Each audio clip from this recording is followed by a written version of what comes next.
مبارکی ورکول دا ګناه کار دی. دا د هغه خلکو سره ځان یو شانتي کول دی، د هغو په خوشحالۍ باندې خوشحالېدل دی، د هغوی په اختر کې شرکت کول دی. او رسول الله صلی الله علیه وسلم فرمای من کثر سوا د قوم، چا چې یو قوم تعداد سوا کو څه خلق د الله مخالفت کې راغونډ شي او د پکې ملګرتیا وکړه، د هغوی هغه ګڼه سیوا کړه، ګڼه سکړه سیوا کړه. رسول الله صلی الله علیه وسلم فرمای پر ورځ د قیامت به دې خلکو سره راپاسي. زمونږ ګڼه کم ځای کې سیوایي، جماعتونو کې ډېر سیوایي. زمونږ ګڼه هغه نورو خو کارونو کې زما په خیال ډېر سیوایي. نو دا ډېر باریکې مسلې دي محترم. یو ځکه ما بیان کوم، ما پکې دا خبره وکړه، خلکو زما سره بیا شر وکړو. رسول الله صلی الله علیه وسلم فرمایي قرآني مسلم ده، کله چې یو ځای کې په ګناه باندې خلک راغونډ شي، ګناهګار کېږي او خلک ورته راغونډ شي، او دغه مجلس لا خلک نور ولا هم خایس ورکی ګڼه ګونه پیدا کې په دې مجلس کې، او په دې کې بیا خوشحالی اظهارو کې چغې وي ډزې وکړي. رسول الله صلی الله علیه وسلم و ایمان ته تللی دی او ښځه طلاقه ده. قرآني مسله ده. نو د داسې ځایونو نه خپل ځان ساتل پکار دي، ځکه دا ډېرې باریکې مسلې وي. او حدیث کې هم راځي، رسول الله صلی الله علیه وسلم فرمایي سحر یو بنده به د کوره مسلمان وځي، ماښام چې راځي ایمان به یې بېللی وي، خالی به را روان دی.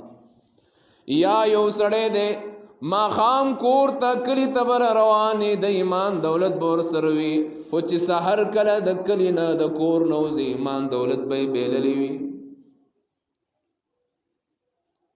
د دې د وجې نه مونږ ټولو مسلمانانو له دا ضروری خبره ده، په دې باندې سوچ او فکر خبره ده چې همیشه هغه ځایونو کې شرکت پکار دی چې کم ځایونه د الله او د رسول په مخالفت کې نه وي.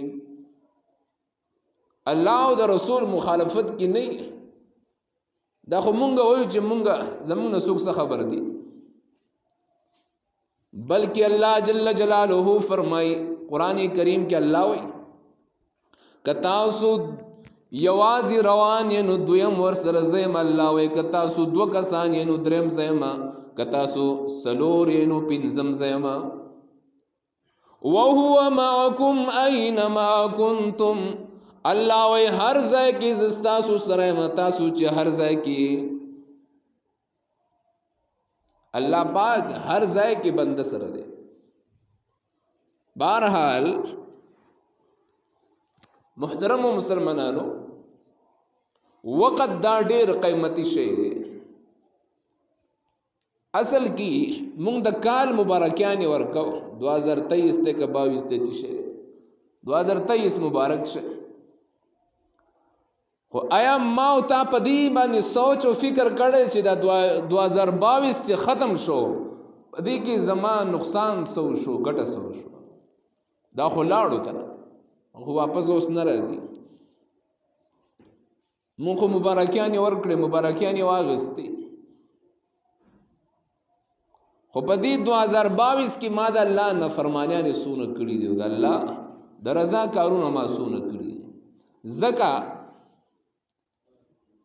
حسن بصری رحمه الله فرمای چې ستا ژوند خو کټ شو، د هغې نه یو کال څه شو کټ شو، نو په دې باندې د خوشحالۍ اظهار څنګه کېته؟